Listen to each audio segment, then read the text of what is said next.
recipe by seeing how to make these koftas or meatballs.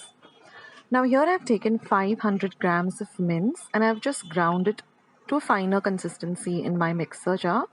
To that I'm going to add 1 tablespoon of very finely chopped onion. Next I'm going to add 2 teaspoons of coriander powder. Next goes in 1 teaspoon of ginger garlic paste, 1 green chili finely chopped. Now I'm using the lesser spicy, the lighter green chili, which is not that spicy. Now goes in some salt to taste. So roughly about a teaspoon. Then 1 teaspoon of red chili powder. If you don't have chili powder, you can also use chili flakes. 1/4 teaspoon of garam masala. Now this is a homemade garam masala. I'll leave a link of how I prepare this at home. Now this is 2 tablespoons of roasted chickpea flour or besan. So I've just roasted it lightly for a minute in my pan and I'm adding it. This will help to bind the kebabs or the meatballs really well. And now goes in about 2 tablespoons of finely chopped fresh coriander leaves or cilantro, 1 teaspoon of clarified butter, that is ghee. If you don't have clarified butter, you can also go with regular oil. Now we're going to mix all of this really well together and we're going to set this aside for 20 minutes. So just cover and keep it aside or keep it in your refrigerator for 20 minutes. And after 20 minutes, we're going to make small balls the size of a small lemon, like this. We don't want them to be very small or we don't want them to be very big. So just medium size like this, like a small lemon or lime.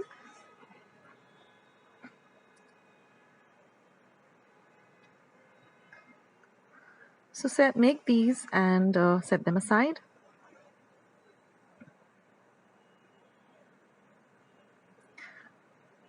So these are all the meatballs or the kebabs or the koftas ready. Now I'm going to heat some oil for deep frying. Now we don't want the oil to be very, very hot. So you can keep your flame between low to medium. And when the oil is the right temperature, not very hot or not very warm, it should be at the right temperature. Then we're just going to fry these because we want them to be really fried well and not just the outer coating fried and the inside raw. And now we're going to fry this really well till it turns to a little darker golden brown color. But keep your flame between low to medium. Don't increase your flame too high. And this took me about 3 minutes and the koftas or the meatballs were ready. So I'm just going to take them and set them aside. And in this way, I fried all the meatballs. So I roughly got about 16 or 17, which is, like enough for a family of 4. And now our meatballs are all ready. And now we can start working on the lovely, delicious gravy. So you can see that they're really nicely fried. Take your time with frying them. And now let's move on to this gravy. So first I'm going to make a yogurt kind of a mixture. So I've taken 2 tablespoons of homemade yogurt or curd or dahi. I'll leave a recipe of how I prepare this at home. 1 teaspoon of coriander powder, 1 teaspoon of pepper powder, 1 teaspoon of red chili powder, half a teaspoon of turmeric powder, and half a teaspoon of cumin powder. Now we're going to mix all of this really well or whisk it really well and set it aside. Now I've taken about 2 tablespoons of oil. I'm using the same oil in which I deep fried the koftas or the meatballs. Now I'm going to add 1 medium onion chopped fine. We're going to fry the onion till it becomes nice and translucent. Once that happens, I'm going to add 2 light green chilies that I've just slit and cut it up into halves. We're going to mix this really well, fry the chili well.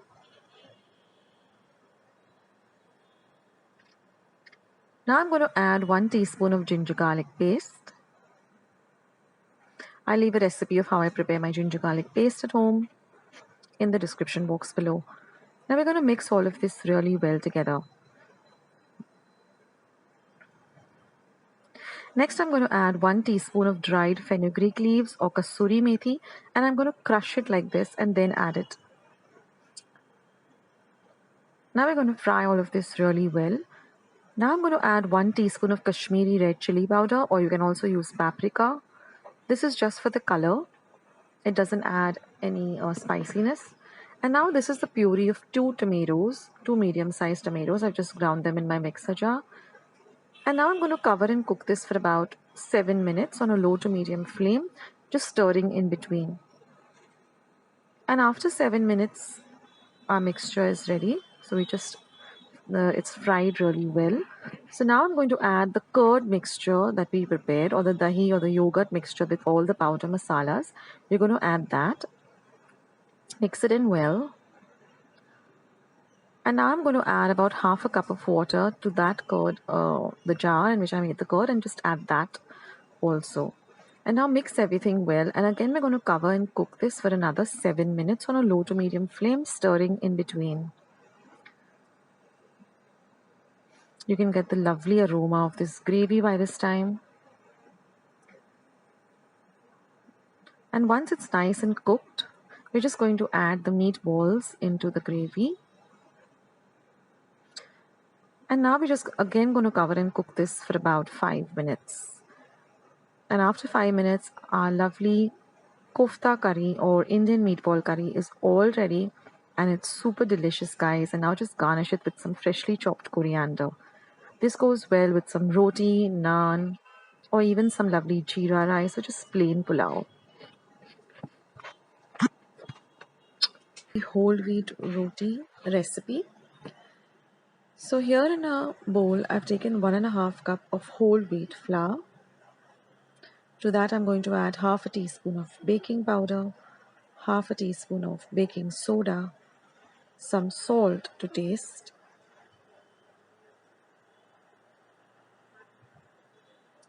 3 teaspoons of yogurt, and a little bit of water, about 6 to 7 tablespoons, to make a nice, soft, smooth dough. So now you're going to knead this dough, adding a little water at a time, till you get a lovely, super soft consistency. And then you're going to drizzle a few drops of oil, and again knead the dough. And then we're going to cover and keep this dough aside after we kneaded it really well for at least an hour. So just fold it up like this, tuck it in like this, and then just cover and set it aside for at least an hour.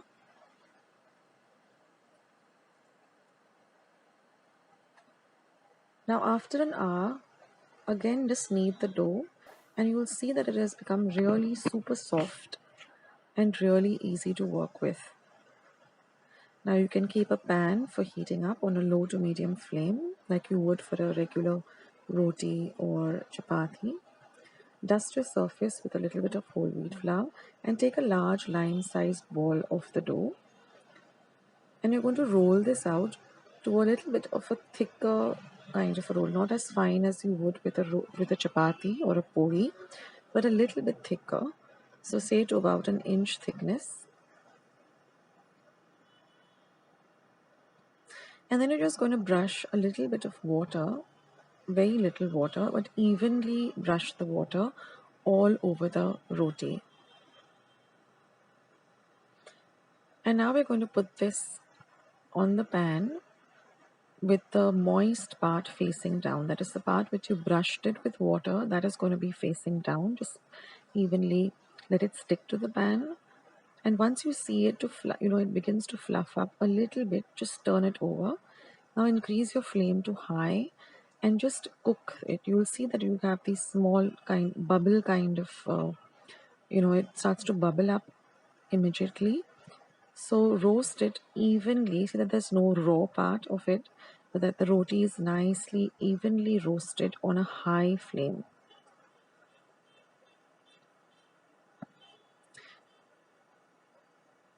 And then you're just going to cook it on the other side too for about half a minute or so, and then just loosen out the edges, and you will see how nice and roasted it is on the other side. Now just roast it for a little while on the other side too. directly on the pan, and now you're going to just take it out onto the pan, onto a plate. Now you're just going to apply a little bit of butter. You can apply butter or even ghee if you want. And then I like to sprinkle it with a little finely chopped garlic and finely chopped coriander. And that's it, guys. Your whole wheat roti is all ready to enjoy with any of your favorite dishes. So I hope you liked today's recipe. I'll catch you soon. This is Akshata signing off. Bye.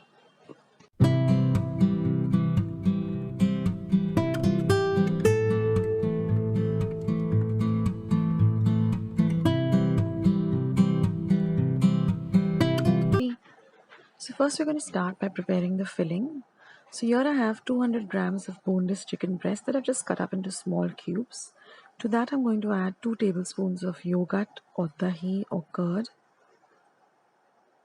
Next goes in 1 teaspoon of ginger garlic paste. I'm using my homemade ginger garlic paste. I'll leave a link of how I prepare it at home. Next I'm going to add 1 green chili that I've chopped fine. Next goes in some salt to taste. Then goes in 1 teaspoon of red chili powder, half a teaspoon of turmeric powder. Next goes in 1 teaspoon of coriander powder, 1 teaspoon of Kashmiri red chili powder, and 1 teaspoon of tandoori masala. You can use any brand. And you're going to mix all of this really well together. You want to get all of the ginger garlic paste, the masalas, all the powders really well into the chicken. You could use a spoon, you could also mix it with your hands. But mix everything really well. Let all of the chicken get coated with all of this marinade. And then you're going to cover and set this aside for 20 minutes. Now after 20 minutes, I've taken 2 tablespoons of oil in a pan and heated it up. And once the oil is nice and hot, we're going to add all of this chicken to the pan.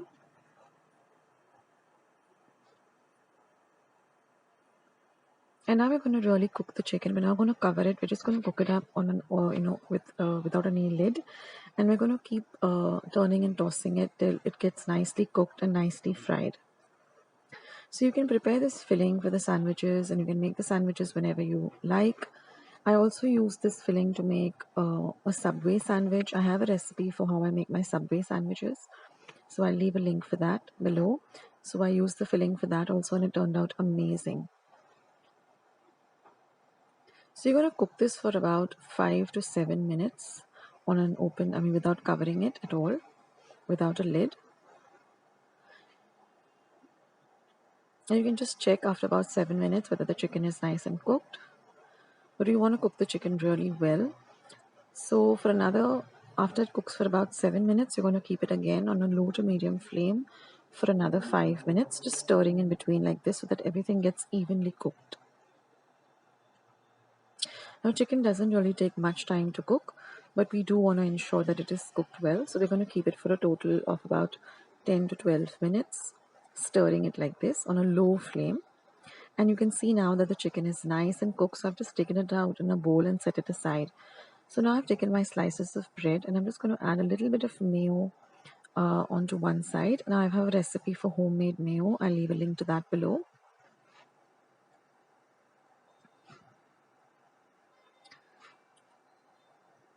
And I'm just going to add this filling. So I transfer it to a bowl so it cools down a bit.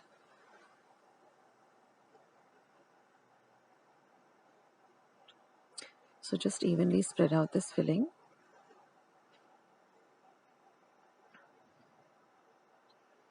And then I'm just going to add a little bit of grated cheese. Now here I'm using a mixture of cheddar, mozzarella, and regular processed cheese. But you can use whatever cheese you have at home. And then you're just going to cover it, apply a little bit of butter onto one side. And here I have my grill pan nice and heated up. If you don't have a grill pan, no problem, you can use a regular pan and then just nicely grill it on both sides. So when one side is grilling, just apply a little butter onto the other side, but ensure that it gets nicely grilled and nicely cooked. So keep an eye on it.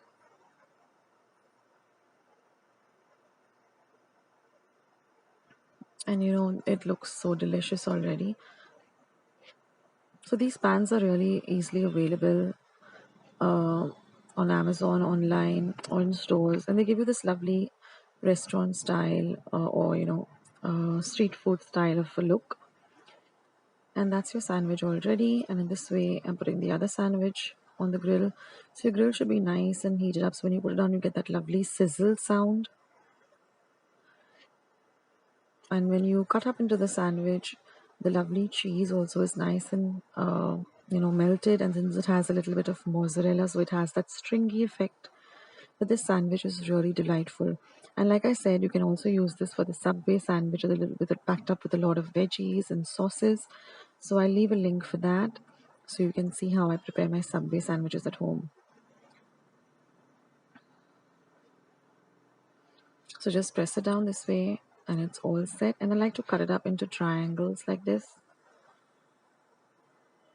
So I just place both the sandwiches one on top of the other, and then using a sharp serrated knife, I just cut it up like this. And this is an ideal weekend, either dinner idea or a snack idea.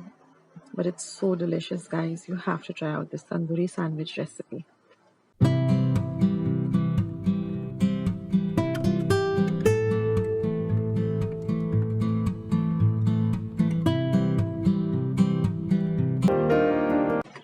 So friends, let's see today's lovely, delicious tomato koshambir recipe. And I'm also going to show you how I make my roasted peanut powder at home. So let's start with the tomato koshambir. Now here I've taken 2 large tomatoes and I've chopped them really fine. I'm going to add this to a mixing bowl. I'm going to add 1 medium-sized onion chopped fine. Now mix the two really well together. Now I'm going to add about half a cup of roasted peanut powder. You can add as per your taste. And this peanut powder also is very easy to prepare. Next, I'm going to add some salt to taste. And I'm going to add about half a teaspoon of sugar. You can add the sugar and salt as per taste. Now mix everything really, really well together. Now I'm going to give a small tadka or a fodni. So I've taken half a tablespoon of oil, heated it up in a small pan or a cuddler, and I'm going to add half a teaspoon each of mustard seeds, cumin seeds, asafoetida, and turmeric powder. Now I'm also going to add 1 green chili that I've cut really fine, and we're going to fry this green chili really well. We're going to add this tadka or fodni to the koshambir and mix everything really well together. This tadka really elevates the flavor of this koshambir. And just garnish it with some kothambir or some cilantro or coriander leaves. And I like to keep this in the refrigerator, and it tastes really nice when it's served chilled. And this is a great accompaniment to, amti bhat or some pori bhaji. It's like a nice refreshing salad. It can be had all by itself too. And now moving on to how I make this roasted peanut powder. So I've taken about 2 cups of raw peanuts in a large pan, and we're going to roast this on a low to medium flame, stirring continuously. This took me about 5 whole minutes till the peanuts were nice and roasted. And you'll hear this popping sound as they get ready.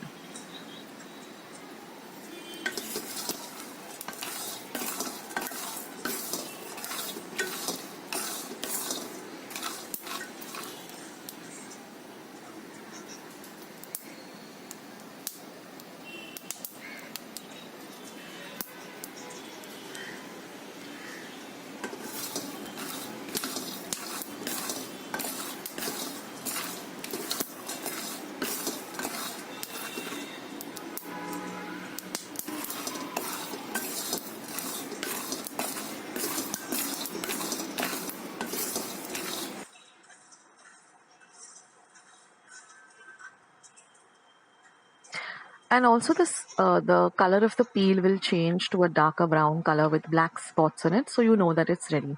Now you can turn off your flame and let the peanuts cool down, in the pan itself.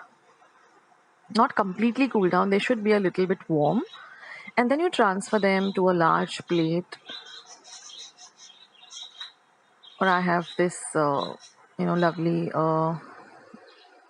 I think it's called soup in Marathi. I don't know what the English word for it is. Maybe you all can write it in the comment section below. And that way, I can easily just peel off the peanuts. Now, while they are warm, it's easier for the peel to come off.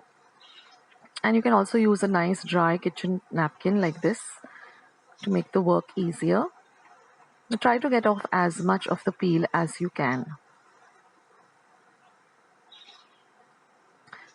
Now, generally, once I peel them, I, sit on my kitchen floor and I do this. But right now, for the camera, I'm putting it on my platform. So just, kind of shake off the peanuts like this and then just blow away the peel. It's very easy to do that. You just have to, kind of lift or rather just, it's difficult to explain in words, but, just kind of get the peel of the peanuts and just blow away the peel so that all you're left with is this lovely peeled peanuts to make the peanut powder with.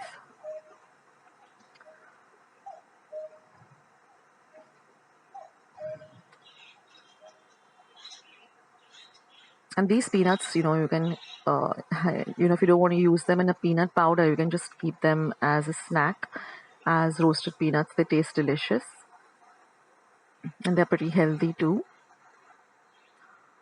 So you can do this on your kitchen window, or you can just sit on the floor. That's what I generally do, and then sweep off all the, peel.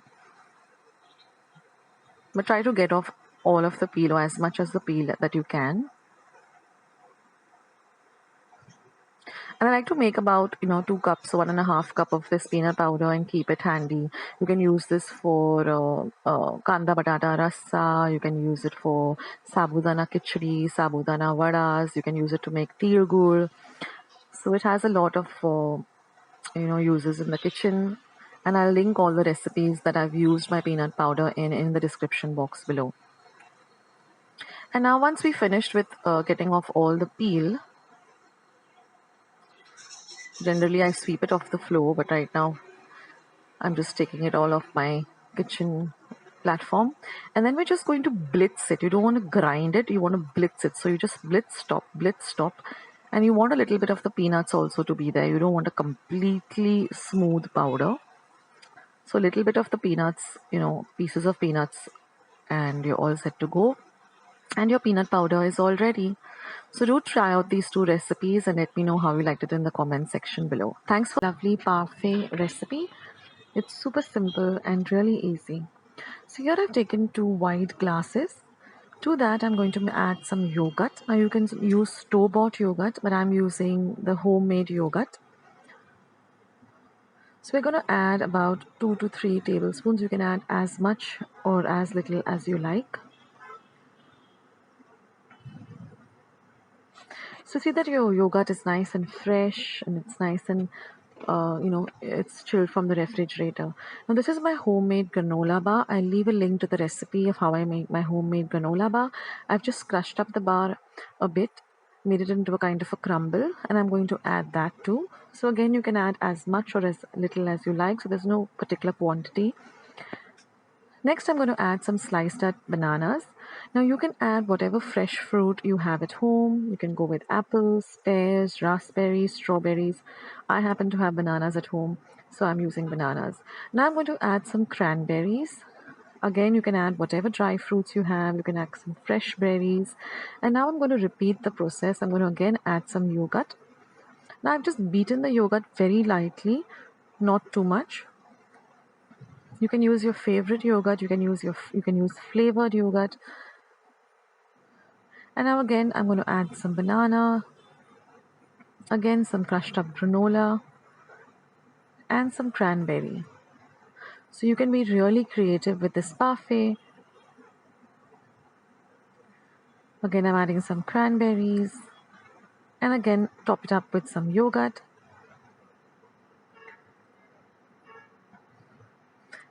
And the same process, we're going to repeat it again.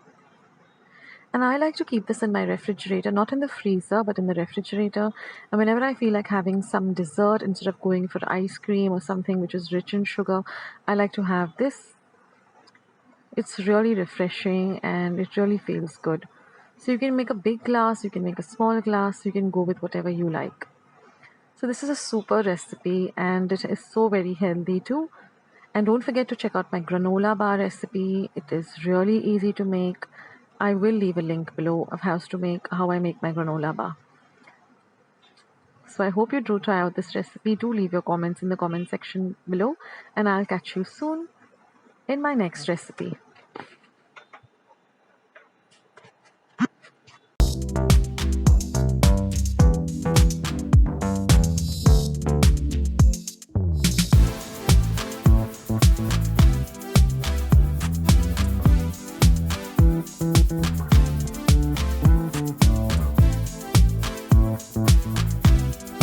So let's start by making the chicken fingers first, which is super simple.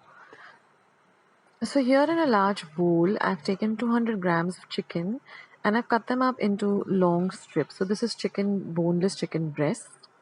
Now I'm going to add 2 tablespoons of corn flour.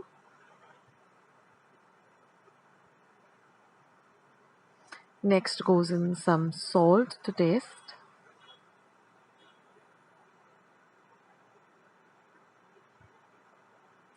Next will be 1.5 teaspoon of pepper powder.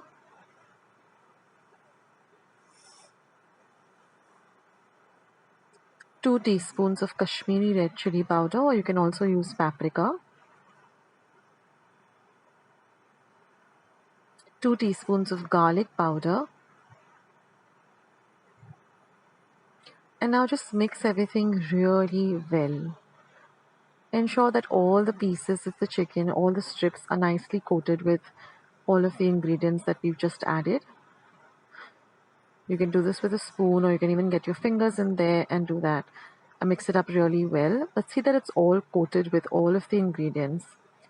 And now we're just going to refrigerate this for minimum 30 minutes. Otherwise you can keep it in your refrigerator and whenever you're ready to make the chicken fingers, you can just take them out.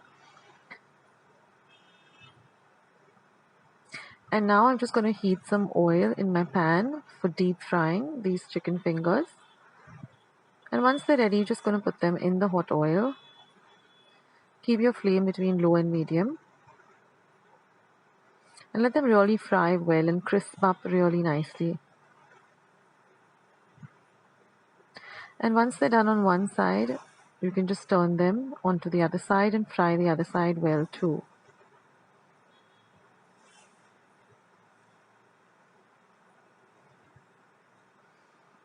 So we want them to be really nice and crispy and crunchy. And once they're nicely fried, you're just going to take them out and put them on a steel sieve like this with a plate below. Don't put them on any kitchen napkin, that way they won't remain crunchy and crisp. So put them onto a sieve, or if you have any pizza, a kind of a tray which has a kind of a colander style to it, you can put it on that.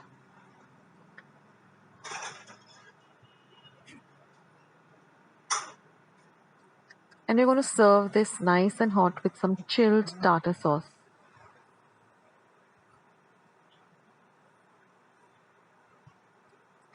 And this tartar sauce also is super simple to prepare.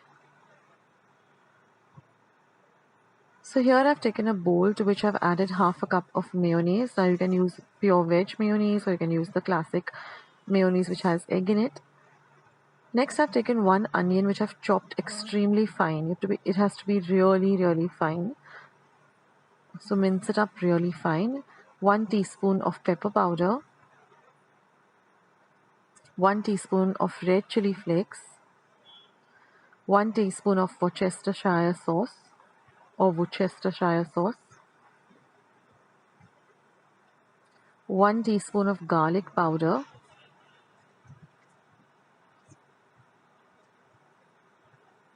Now you can always adjust it as per your taste. Some salt to taste.